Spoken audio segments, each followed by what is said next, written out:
Assalamualaikum warahmatullahi wabarakatuh. Kali ini kita akan membahas tentang desain user interface.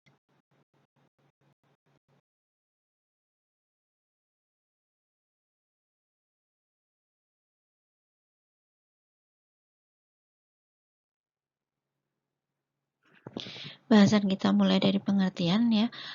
User interface bisa dikatakan dengan antarmuka ya, merupakan mekanisme komunikasi antara pengguna atau user dengan sistem. Yang paling penting dalam membangun user interface atau antarmuka adalah kemudahan dalam pemakaian dan menjalankan sistem interaktif dan komunikatif. Apa tujuan dari adanya user interface atau antarmuka pengguna ini? Yaitu pertama, menyesuaikan antarmuka pengguna dengan tugas. 2. Membuat antarmuka pengguna menjadi efisien. 3. Memberikan arus balik yang tepat kepada pengguna. 4. Memunculkan pertanyaan yang dapat dimanfaatkan. Dan kelima, memperbaiki produktivitas dari pengetahuan pegawai. Manfaat antarmuka atau user interface yaitu untuk menghubungkan atau menerjemah informasi antara pengguna dengan sistem informasi sehingga komputer dapat digunakan. Atau untuk pengertian lebih mudahnya yaitu mempermudah pengguna dalam memahami fungsi dari sebuah aplikasi. Jadi apabila kita melihat interface atau antarmuka sebuah aplikasi gitu, kita lihat menu-menunya gitu ya, itu kita akan mudah memahami. Misalnya di sini untuk program aplikasi PowerPoint misalnya ada menu file. Oh ya, di situ berisi tentang menu-menu yang berhubungan dengan berkas atau penyimpanan sebuah file. Prinsip user interface. Terdapat beberapa prinsip yang harus diperhatikan dalam pembuatan suatu antarmuka dari sebuah aplikasi. Di antaranya yaitu ada user compatibility, product compatibility, task compatibility, workflow compatibility, konsistensi, familiarity, dan simplicity. Kita akan bahas satu persatu. User compatibility. Antarmuka merupakan topeng, ibaratnya topeng dari sebuah sistem atau sebuah gerbang masuk ke sistem dengan diwujudkan ke dalam sebuah aplikasi. Seseorang perancang sistem harus benar-benar paham tentang pengetahuan, cara berpikir, cara menerima informasi dari user, sehingga sistem yang nantinya akan digunakan oleh user dapat membuat user lebih produktif.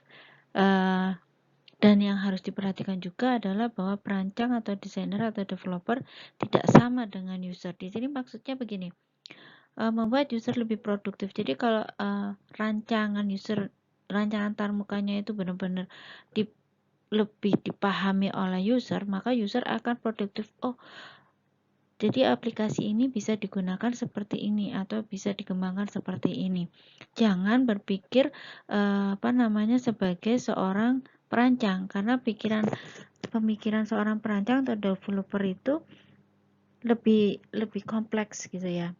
Jadi user compatibility bisa berarti kesesuaian tampilan dengan tipikal dari user. Karena berbeda user bisa jadi kebutuhan tampilannya berbeda. Misal jika aplikasi diperuntukkan bagi anak-anak, maka jangan menggunakan istilah-istilah atau tampilan yang orang dewasa. Nanti anak-anak akan kesulitan. Dan sebaliknya, apabila itu nanti digunakan untuk orang dewasa, gunakan tampilan-tampilan yang selayaknya yang dipakai oleh orang dewasa. Berikutnya product compatibility ya. Apa itu product compatibility? Mengartikan bahwa produk aplikasi yang dihasilkan juga harus sesuai, memiliki tampilan yang sama atau serupa baik untuk user yang awam maupun yang ahli. Contoh aplikasi sistem melalui antarmuka diharapkan menghasilkan report atau laporan serta informasi yang detail dan akurat dibandingkan dengan sistem manual. Jadi apabila kita masuk ke salah satu perintahnya, oh ini untuk laporan. Pada saat kita klik atau masuk ke menu tersebut, ya harus di situ tampil laporan. Jangan sedetail mungkin. Nah, jangan sampai pada saat kita nanti usernya memilih menu tersebut ternyata hanya cuma sekedar tampilan biasa, tidak sesuai harapan dari user. Itu yang dimaksud dengan product compatibility. Task compatibility. Ini berarti fungsional dari tugas yang ada itu harus sesuai dengan tampilannya. Misalnya untuk pemilihan report yang orang akan langsung mengartikan akan ditampilkan laporan, sehingga tampilan yang ada bukanlah tipe data atau dari sisi pemrogram. Jadi jangan membuat istilah yang hanya dipahami oleh pemrogram, tapi buatlah yang lebih mudah dipahami oleh user. Seperti contoh pada tampilan ini, pada gambar di sini ada merupakan langkah-langkah dalam installer dari pemrograman Delphi 7 ya. Di situ ada langkah-langkahnya mulai dari 1 sampai nomor 7.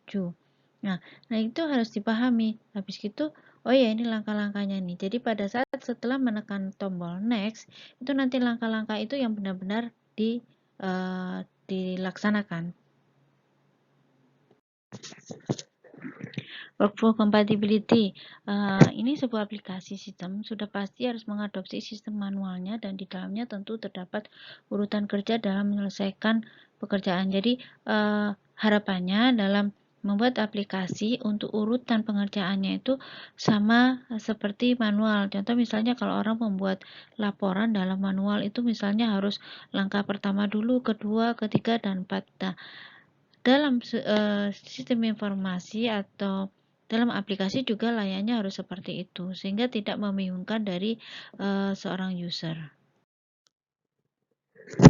Berikutnya konsistensi. Konsistensi ini merupakan prinsip yang ini sudah jelas bahwa sistemnya harus konsisten terhadap fungsionalitasnya. Contoh misalnya di sini ada tampilan beberapa menu ya. Tadi sudah Ibu jelaskan, misalnya menu file. File di situ akan filenya akan menampilkan beberapa fasilitas yang berhubungan dengan file, baik itu menyimpan data, membuka data, dan seterusnya.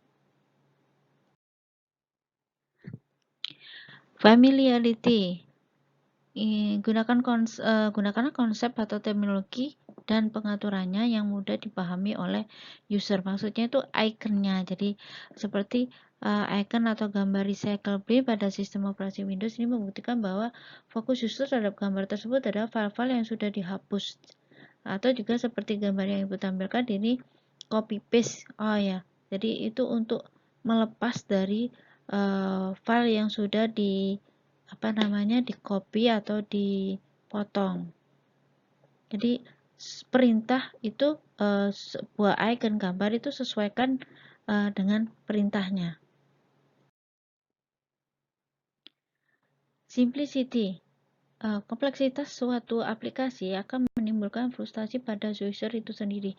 Jadi begini, apabila kita merancang sebuah web atau aplikasi gitu ya, itu menu-menunya dibuat yang sesederhana mungkin, yang user friendly. Jangan terlalu banyak menu, akhirnya usernya akan bingung, ini untuk apa, ini untuk apa, menu yang ini untuk apa ya gitu. Jadi sederhana saja, tampilannya menarik, usernya juga lebih mudah untuk memahami. Direct manipulation. User berharap aplikasi yang dihadapinya mempunyai media atau tools yang dapat digunakan untuk melakukan perubahan pada antarmuka tersebut. Misalnya untuk mempertebal huruf cukup dengan menekan tombol Ctrl B, atau tampilan warna misalnya. Misalnya Windows, ininya bagaimana bosan dengan warna ini, jadi berikan kemudahan user dalam merubah-rubah tampilan dalam sesuai keinginannya. Kontrol. Sistem yang digunakan oleh user jangan sampai membuat user merasa frustasi dan dikontrol oleh user. Misalnya kejadian kesalah ketik atau salah entry merupakan hal yang biasa bagi seorang user, akan tetapi hal itu dapat mengganggu sistem dan berakibat sangat fatal karena salah memasukkan data satu digit atau satu karakter saja. informasi yang dihasilkan akan sangat mungkin menjadi salah. Oleh karena itu, software engineering atau programmer harus merancang suatu kondisi yang mampu mengatasi hal-hal yang menanggulangi hal-hal seperti ini.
Prinsip berikutnya yaitu WYSIWYG atau WYSIWYG,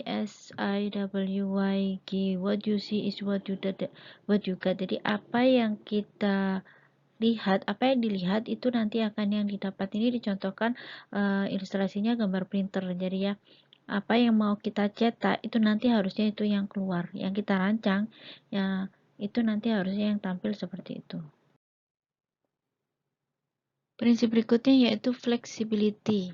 Tool atau alat yang bisa digunakan user. Jangan hanya terpaku pada keyboard atau mouse saja.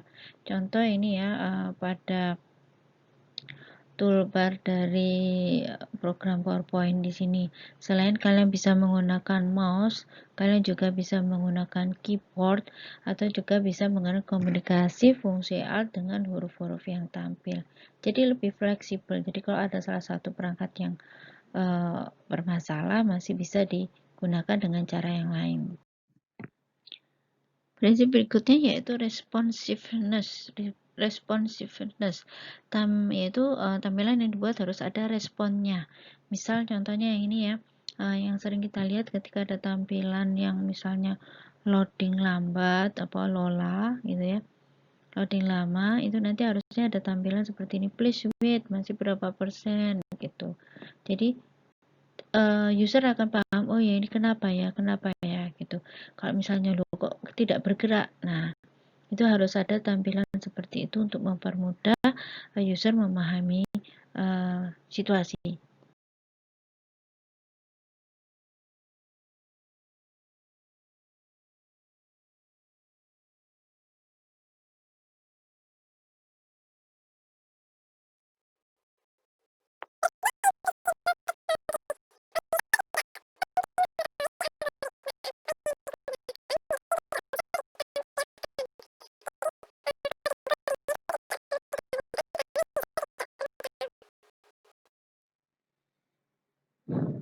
Prinsip berikutnya yaitu robustness.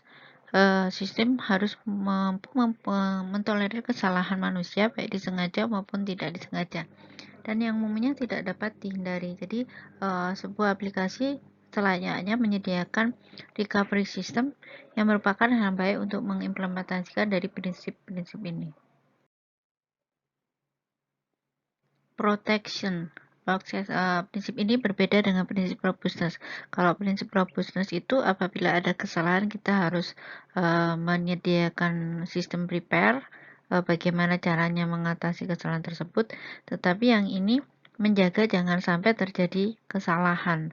Seperti pada saat kita menutup lembar kerja Office yang belum kita simpan sebelumnya, maka Office akan secara otomatis memberikan konfirmasi untuk menyimpan dulu atau tidak. Prinsip is for learning. Prinsip ini diharapkan sebuah programmer bisa membuat sistem yang mudah dipelajari bagi user yang awam. Hal ini akan memberikan motivasi kepada user tersebut untuk menggunakannya. Tapi kalau software aplikasinya itu lebih kompleks, membingungkan, orang awam akan tidak tertarik untuk menggunakan aplikasi tersebut. easy of use. Di sini maksudnya harapannya buat sistem itu yang mudah digunakan untuk expert user.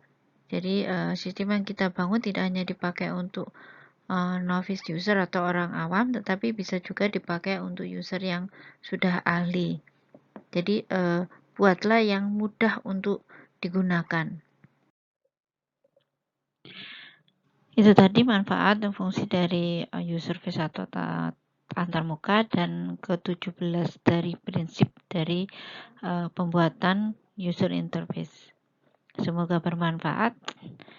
Assalamualaikum warahmatullahi wabarakatuh.